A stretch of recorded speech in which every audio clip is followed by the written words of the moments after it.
Viral, rumah penceraman Yusuf Mansur digeruduk puluhan warga yang tergabung sebagai investor batu bara Jabal Nur pada Senin 20 Juni 2022. Para investor menagih uang yang telah mereka setor dalam rangka investasi batu bara Jabal Nur yang juga dipresentasikan sebelumnya oleh Yusuf Mansur. Ini terkesan mereka ini saling berkoordinasi atau saling cari aman, sama-sama saling melindungi begitu. Jadi sudah ada kolaborasi ya. Artinya ada kerjasama yang mana ingin bahwa perkara ini diperlambat, kemudian dengan perlambatan itu kemudian saya putus asa gitu. Tapi kan ternyata saya tidak putus asa kan Mas Haji. Dari mulai 2002 sampai sekarang 2025 ini kan sudah 3 tahun, saya tidak akan putus asa karena ini hak saya. Mahkamah Agung begitu Mas. Jadi akan saya kejar terus Mas. Yang jelas berdasarkan fakta hukum, putusan Pengadilan Negeri Jakarta Selatan itu sudah masuk materi pokok perkara dan sudah diperiksa beberapa alat bukti, dan faktanya Yusuf Mansur dan kawan-kawan itu menerima uang saya. Dan saya temukan juga sekarang itu saya buka-buka ada beberapa dokumen yang saya temukan saya pernah menerima pembagian hasil. Itu yang disampaikan oleh BMT kepada saya. Artinya tidak terbantahkan lah kalau adanya setoran, kemudian adanya penerimaan, kemudian adanya pembagian hasil. Memang ada bisnis batubara di sana, saya sebagai investor dan Yusuf Mansur dan kawan-kawan yang menjalankan gitu.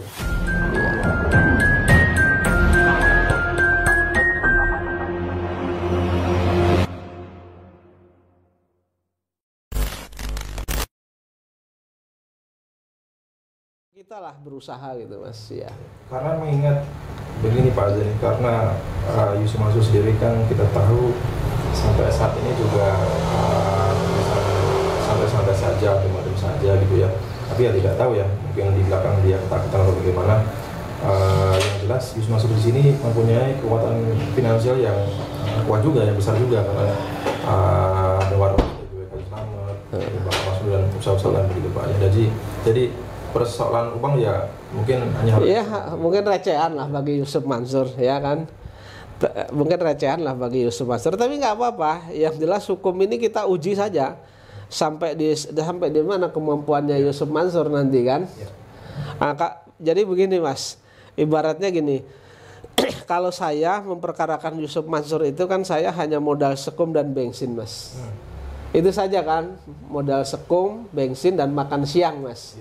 Artinya tidak terlalu banyak. Kalau Yusuf Mansur melawan saya ini kan mereka harus hire pengacara Mas. Harus hire pengacara. Kalau mereka berbolak-balik menggunakan pengacara, mungkin biaya pengacaranya saja itu sudah lebih besar dari kewajiban yang harus dipulangkan kepada saya.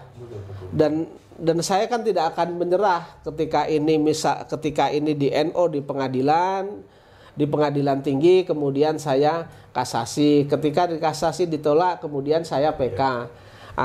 Yang paling terjelek ketika nanti ini putusannya masih sama dengan putusan pengadilan tinggi, maka saya akan mengajukan gugatan melalui pengadilan agama. Nanti kalau pengadilan agama juga mereka mengatakan bukan kewenangan dari pengadilan agama, sesuai dengan petunjuk dari ketentuan undang-undang yang ada, kan saya bisa minta pengadilan mana nih yang berwenang kepada Mahkamah Agung begitu Mas. Jadi akan saya kejar terus Mas. Yang jelas berdasarkan fakta hukum, putusan Pengadilan Negeri Jakarta Selatan itu sudah masuk materi pokok perkara dan sudah diperiksa beberapa alat bukti, dan faktanya Yusuf Mansur dan kawan-kawan itu menerima uang saya. Dan saya temukan juga sekarang itu saya buka-buka ada beberapa dokumen yang saya temukan saya pernah menerima pembagian hasil.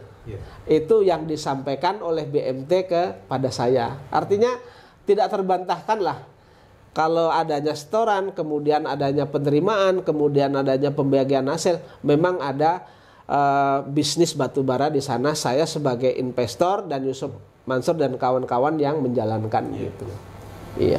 Dan juga perlu diketahui teman-teman ya, bahwasanya Yusuf Mansur saat ini yang saya ketahui saat ini tengah menghadapi 4 proses hukum ya Pak ya. Pertama DSL Mansur, ini juga di mana ada Yusuf Mansur terlibat di dalamnya gitu Pak ya. Iya. Kemudian yang kedua berkaitan perdata ini di Pengadilan Negeri Bogor dan juga Jaksel yang sampai saat ini masuk kasasi dan juga. Iya, yang Bu Ilis itu masuk kasasi, yang saya masuk PK Mas ya. Kemudian ya. Gugatan PKPU dari PKPU dari mantan direkturnya kan begitu.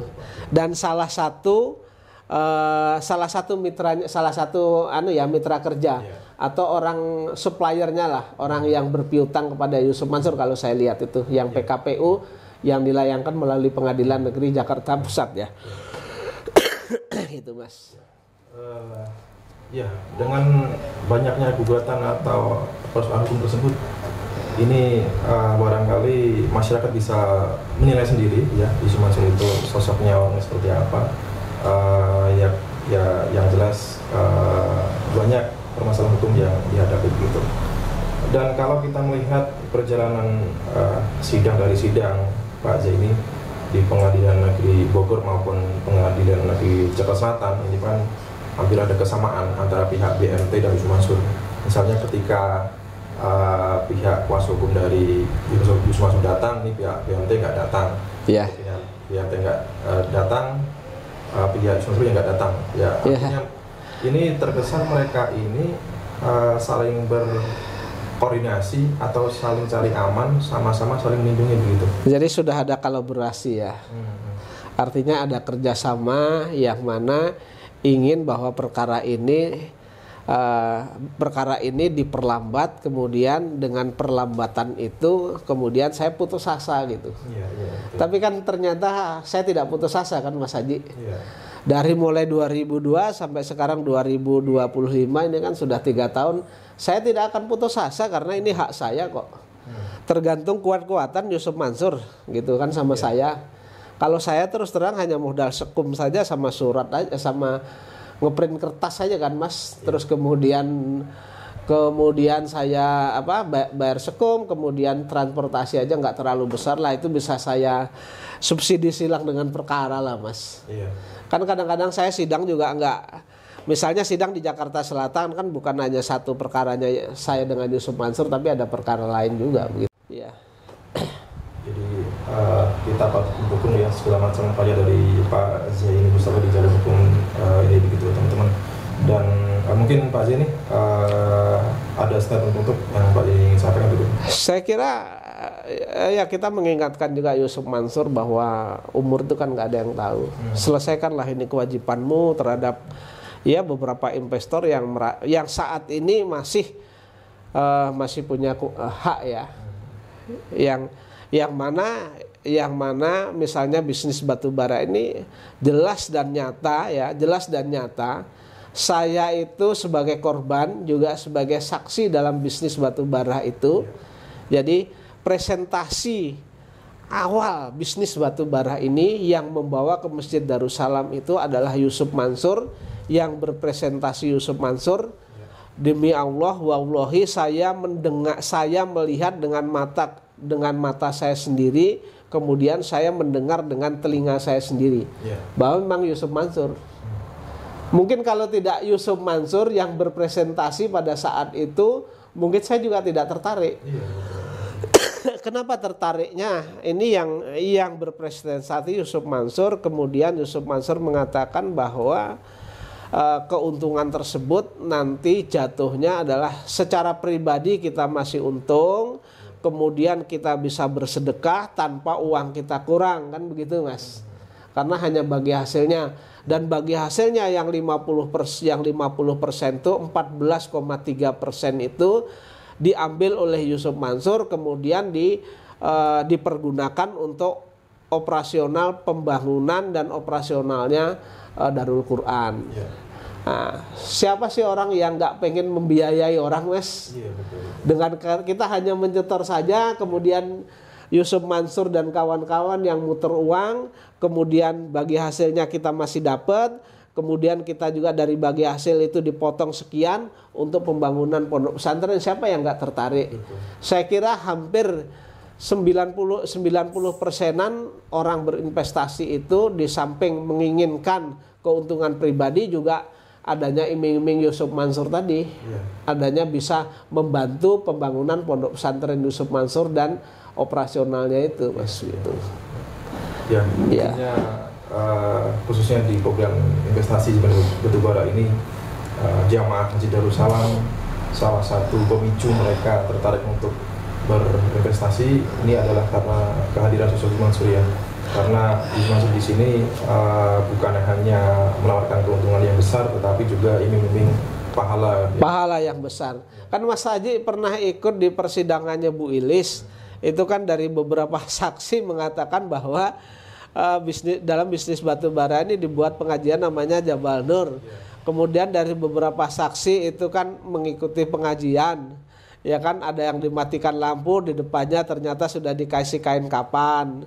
Kemudian dimatikan lampu, kemudian sudah dikasih papan nisan, tinggal nulis, sudah ditulis tanggal kelahirannya, tinggal matinya tanggal berapa. Dan kemudian dari adanya pemberian seperti itu, kemudian digiring bahwa harta dunia ini tidak ada apa-apanya, maka Bapak Ibu sekalian, para jamaah itu agar bersedekah jor-joran begitu. Iya kan Mas Haji dengar sendiri itu, Mas. Iya. Ini yang membuat Jerman terlena gitu Pak ya. Iya. Karena sedemikian rupa ini dibungkus secara seolah-olah ini Islami gitu Pak ya. Iya, cuman hanya waktu itu mereka nggak ini aja, orang-orang yang disuruh ngisi pengajian itu atau Yusuf Mansur sendiri itu nggak menunjukkan gembok surganya, Mas. Anak kunci surganya yang nggak ditunjukkan. Iya. Artinya dengan adanya bisnis ini Yusuf Mansur selalu menjual dalil-dalil agama lah, Mas. Baik Al-Quran maupun hadis begitu. Baik Yusuf Mansurnya maupun orang-orangnya gitu. Itu kan tadi yang... Tapi kenyataannya begitu kita sudah memasukkan modal ya udah ya selamat tinggal lah. Masalah kalian miskin gak urusanku, yang penting duit sudah masuk kan gitu. Dan kenyataannya sampai dengan Pak Nur Kholik itu meninggal dunia kemarin ya kan, dari 2010 barusan meninggal duanianya kan baru juga ya kan, nggak pulang juga. Banyak teman-teman yang lain hampir 5% lebih lah, Mas. 5% yang sudah meninggal investasi batubara itu tidak kembali, Mas. Itu tadi istilah menjual agama, barangkali itu yang menjadi penyebab Yusuf Mansur ini mendapatkan sanksi sosial dari masyarakat ya. Karena kita ketahui Yusuf dalam menjalankan bisnisnya, melakukan bisnisnya ini selalu mengaitkan dengan persoalan pahala, persoalan agama, persoalan bagaimana berinvestasi sekaligus bersedekah, utamanya ke pondok pesantren itu Yusuf Mansur itu. Dan inilah salah satu fenomena cancel culture di Indonesia ya, terhadap figur publik, di mana Yusuf Mansur saat ini dijauhi, kemudian diboikot begitu istilahnya, sampai bisnisnya sampai saat ini berjatuhan 41 seperti misalkan Tren gitu. Baik, terima kasih Pak Jenny. Sama-sama, Mas. Tunggu hasil dari PK Pak Jenny. Baik, Mas. Dan teman-teman kita juga mengharapkan kasasi dari Bu Ilis ini juga menang. Kemudian kita doakan mantan direktur Paitren yang menjadi PKPU Pengadilan Negeri Jakarta Pusat ini juga harapannya dikabulkan, dan juga ini proses laporan di Polda Metro ya Pak ya. Juga kita tunggu, saya harap mudah-mudahan lah berjalan, walaupun pelan tapi berjalan begitu, Mas ya. Proses hukum di Indonesia itu berjalan sebenarnya seadil ini ya. Jangan sampai hukum itu tajam ke bawah, tumpul ke atas ya, betul. Baik, terima kasih Pak. Jadi kita sambung sama-sama. Baik teman-teman, saya kira cukup sekian. Saya dan Pak Zaini dari Kota Wisata Jibun ucapkan terima kasih. Wassalamualaikum warahmatullahi wabarakatuh.